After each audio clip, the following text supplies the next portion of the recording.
checking out the new 2.0 scheduler in Opus Clip. You'll see at the top left of your dashboard a calendar beta icon. Click in and take a look at all the projects that you have within your dashboard.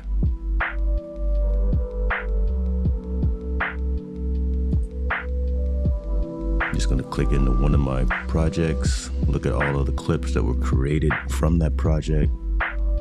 I'm going to select this one, preview it. And I know you've talked about this before, the importance of the mental health for the creator. Yeah, that's dope. I'm going to use that one, so I'm going to select that clip. Take a look at all of the social platforms that I can post this to.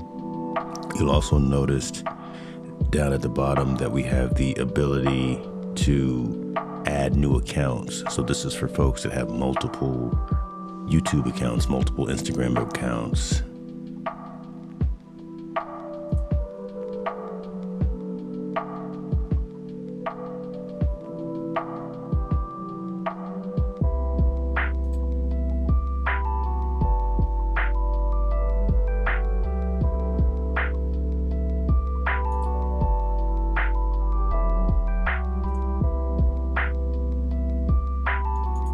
Good. Go ahead and hit schedule. Boom, shows up in my content calendar. I get the acknowledgement up at the top. This is all good. All good.